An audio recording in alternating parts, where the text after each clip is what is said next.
नमस्कार, आप देख रहे हैं एमपी एक्सप्रेस लाइव टीवी और मैं हूं हिंदू सिंह यादव। आज हमारे साथ में आगर ज़िले के और विशेष करके हमारा आगर नगर के ऐसे युवा नेता है, सामाजिक कार्यकर्ता है जो ये कहे कि किसी पहचान के मोहताज नहीं है। नाम है अंकुश भटनागर, जिन्होंने ऐसा मुद्दा उठाया है जो आम व्यक्ति से जुड़ा हुआ है, गरीब व्यक्ति से, सामान्य व्यक्ति से, सभी से वो मुद्दा जुड़ा और वो है शिक्षा को लेकर। शिक्षा को लेकर कहें कि ज़िले के अंदर जितने भी स्कूल है, प्राइवेट स्कूल, वो उनके मनमानी तरीके से फीस लेना, उनके मनमानी तरीके से जिस दुकान पर बताना कि यहाँ से आपको ड्रेस लेना है, यहाँ से आपको कॉपी किताबें लेना है, ये सब चीज़ को लेकर ये लंबे समय से ये चीज़ें चल रही थी। अंकुश भटनागर द्वारा ये मुद्दा उठाया गया है।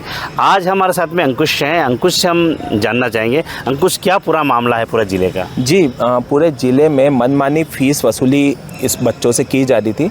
तो मेरे द्वारा जून में ज़िले के कलेक्टर महोदय से मांग की गई कि मध्य प्रदेश निजी विद्यालय का जो अधिनियम है उसको लागू किया जाए और जिस तरीके से मनमानी फ़ीस वसूली की जा रही है सब स्कूलों पे, उन पे कार्रवाई की जाए। तो जब मेरे द्वारा आवेदन दिया गया तो वहाँ पर कोई कार्रवाई हुई नहीं। तो मैंने प्रशासन को चैलेंज किया, प्रशासन से मांग की कि या तो आप अधिनियम को माने, कानून को माने, या आप किसी दबाव में कार्य कर रहे हैं तो आपके खिलाफ भी मैं इसके छात्र हित में लड़ाई लड़ूंगा। तो जब 10 जून को मेरे द्वारा कलेक्टर महोदय से मांग की गई तो कलेक्टर महोदय द्वारा एक विकासखंड स्तरीय जांच समिति को गठित किया। उस जांच समिति को 16 जून तक पूरी जांच करके प्रतिवेदन प्रस्तुत करना था, परंतु राजनीतिक सत्ताधारी पार्टी का दबाव होगा या राजनीतिक व्यक्तियों के दबाव के कारण उन्होंने 16 जून तक प्रतिवेदन प्रस्तुत नहीं किया। तो छात्रों से फ़ीस तो वसूल कर ही रहे थे स्कूल वाले और मनमानी तौर पे फ़ीस वृद्धि की गई। तो मेरे द्वारा फिर वापस जन सुनवाई में सब छात्रों और अभिभावकों को लेकर जाकर कलेक्टर महोदय से मांग की गई कि क्यों आप लोग कार्रवाई नहीं करना चाहते, क्या कारण है इसके पीछे, आप जनता के सामने, छात्रों के सामने बताइए। तो उन्होंने मुझे 7 दिन का समय मांगा मेरे से, फिर 7 दिन में कार्रवाई नहीं हुई। फिर वापस मैं जन सुनवाई में गया, फिर 7 दिन का समय मांगा। तो ये 12-13 तारीख को मैंने उग्र आंदोलन की चेतावनी दी कलेक्टर महोदय को कि यदि छात्र हित में कार्य नहीं हुआ तो मैं उग्र आंदोलन करूंगा। उसके पीछे का कारण ये था कि मध्य प्रदेश की राज्य शासन ने स्कूल शिक्षा विभाग ने ऑडिट रिपोर्ट सबमिट करने का बोला था। वहीं से स्कूल की फ़ीस वृद्धि पकड़ाई में ही आगर ज़िले में 253 स्कूल ऐसे पाए गए कि जिन्होंने ऑडिट फाइल ही सबमिट नहीं की गई। तो कहीं ना कहीं मनमानी फ़ीस वसूली की गई है। उसमें से अभी एक स्कूल पे कार्रवाई हुई है और उस स्कूल का भी आप देखिए कि उस स्कूल ने यूकेजी सेकंड में 10% से अधिक 13% की वृद्धि एक साल में की गई। फर्स्ट क्लास में आओगे तो 21% की वृद्धि की गई। मतलब एक छात्र और अभिभावक से कितनी लूट खसोरी की गई।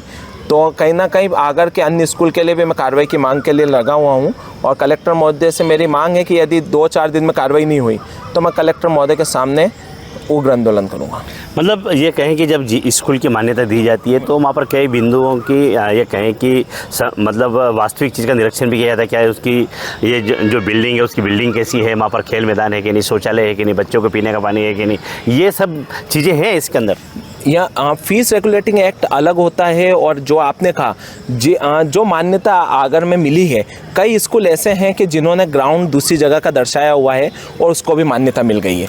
तो आगर का जिला शिक्षा विभाग तो बहुत शंका के गहरे में है। मैं कलेक्टर महोदय से निरंतर मांग कर रहा हूँ, निजी फीस रेगुलेटिंग एक्ट के लागू करने की इसलिए मांग कर रहा हूँ कि छात्रों को जो किताबें पढ़ने की होती है वो भी सरकार के ISBN द्वारा रजिस्टर्ड किताबें हैं, पर आगर के अधिकतर स्कूल इसको लागू नहीं कर रहे हैं। इसलिए आपने कुछ दिन पहले सुना होगा कि आगर में किताबें नहीं मिल रही हैं क्योंकि उनको डर है कि ये कार्रवाई करवा सकता है। पर कार्रवाई होगी क्योंकि ये लोग मनमानी तौर पे पब्लिशर से साठ-गांठ करके 40 से 50% की वृद्धि करके छात्र और अभिभावकों को लूट रहे हैं।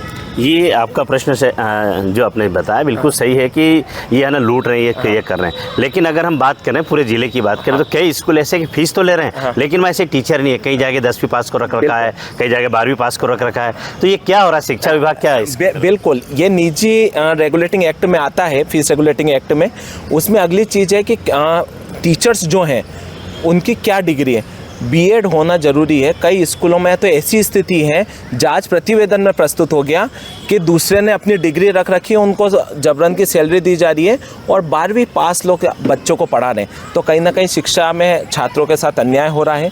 मेरी ये लड़ाई जारी है। मैं निरंतर कलेक्टर महोदय को फिर आपके माध्यम से भी मैं चेतावनी देता हूं कि यदि अगर मैं आपने एक स्कूल पे कार्रवाई की और वो सिद्ध हुई और मेरे आंदोलन के बाद सिद्ध हुई तो आगर के तमाम स्कूल इस शक के घेरे में हैं और यदि नहीं नहीं किया तो मैं बहुत जल्द उनके खिलाफ आंदोलन करूँगा।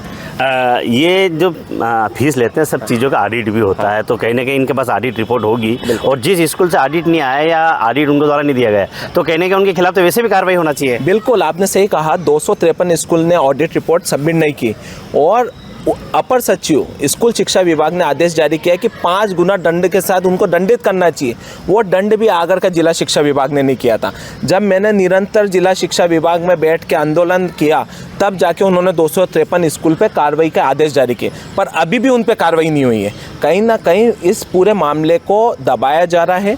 छात्र और अभिभावक खुद सामने आए हैं, और बहुत जल्द हम अब स्कूलों के सामने, स्कूलों में शिक्षा विभाग को ले जाके ये प्रूफ करवाएंगे कि स्कूल कैसे मनमानी फ़ीस वसूल रहा है, किताबों पे साठगांठ करके कैसे गलत किताबों से पढ़ाया जा रहा है, बच्चों को बोझ दिया जा रहा है, अभिभावकों को बोझ दिया जा रहा है। और आपने जो डिग्री की बात की है, आगर के अधिकतर स्कूलों में ये चीज़ पाई गई है कि बिना मान्यता के स्कूल संचालित भी हो रहे हैं। टीचरों की जो गाइडलाइन है, जो टीचर बीएड होना चाहिए वो टीचर बीएड नहीं है, स्पोर्ट टीचर होना चाहिए तो स्पोर्ट टीचर में भी साठगांठ कर रखी है।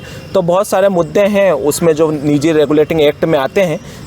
11 बिंदुओं पे जांच होना था, उसमें जांच हो चुकी है, पर अभी तक आगर में कार्रवाई नहीं हुई। ये बहुत बड़ा चिंतन का विषय है, क्योंकि आगर में बहुत बड़े बड़े स्कूल हैं जो मनमानी फ़ीस वसूली कर रहे हैं। आगर जिले में टोटल कितने स्कूल, आपके पास कुछ आंकड़े आए होंगे इस तरीके? कितने स्कूल हैं और किस तरीके के स्कूल वर्तमान में स्थिति में है? देखिए, पूरे आगर जिले में 250 से अधिक स्कूल हैं, और आगर प्रॉपर में 64 प्राइवेट स्कूल हैं। उन 64 प्राइवेट स्कूल सब अधिकतर स्कूल शक के दायरे में आते हैं। और मेरा तो ये मानना है कि यदि सही जांच होगी तो छात्रों और अभिभावकों की जीत होगी, क्योंकि वर्तमान में हर स्कूल ने मनमानी फ़ीस वसूली की है, ना ऑडिट फाइल की है, ना ऑडिट रिपोर्ट किया है, ना कोई एजेंडा हुआ है, ना पेरेंट्स टीचर मीटिंग में तय किया गया है। और इसके अलावा जो आपने कहा, स्कूल बिना मान्यता के साथ में स्कूल की जो खोलने की गाइडलाइन है उसका भी उल्लंघन आगर के स्कूल कर रहे हैं। हर जगह होता है कि जहाँ पे जांच कमेटी बनती है वो जांच नहीं होती, तो उससे हटके व्यक्ति दूसरे विभाग या कहें कि जो इनके बड़े अधिकारी हैं, उनके माध्यम से भी कहीं जांच कराई जाती है। तो लगता है कि यहाँ जांच नहीं होगी तो अगला कदम होगा आपका? देखिए, कलेक्टर महोदय से मेरा अनुरोध है कि मैं तो पहले भी कह चुका हूँ कि एसडीएम महोदय को रखें, उसमें तहसीलदार महोदय को रखें। एक पूरी कमेटी में वो लोग होने चाहिए जो स्कूल के जांच के क्राइटेरिया में आते हैं, जिनको पता हो, जिनको नॉलेज हो। तो मेरी तो कलेक्टर महोदय से मांग है, और मैं निरंतर कलेक्टर महोदय से मांग कर रहा हूँ कि तत्काल प्रभाव से कार्रवाई होनी चाहिए, क्योंकि लूट कसौरी अभी भी जारी है। अगर मैं आप अभी जाके कोई सी दुकान पे चले जाइए, मैं आपको प्रूफ कर सकता हूँ, पहली से 5वीं तक की किताबों में निजी पब्लिशर से साठगांठ करके बच्चों पे दबाव बना के ये किताबें दिलवाई जा रही हैं। ये थे हमारे साथ में अंकुश भटनागर।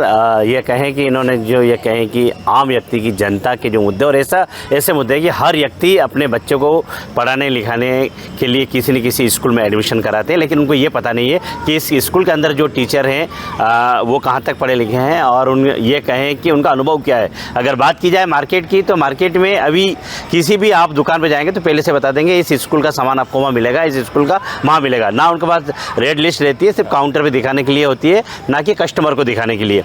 जिस तरीके से लूट खसोट चल रही है, कहीं ना कहीं इस पर एक जांच होना चाहिए, और वास्तविक आम व्यक्ति को इसका मतलब ये कहें कि जो आज उनके साथ में लूट खसोट हो रही है, ऐसे व्यक्तियों पर मतलब ऐसे व्यक्तियों को, ऐसे दुकानदारों पर, ऐसे स्कूलों पर कहीं ना कहीं कार्रवाई करना चाहिए। आप देखते रहिए MP express live TV, Hindu Singh Yadav के साथ।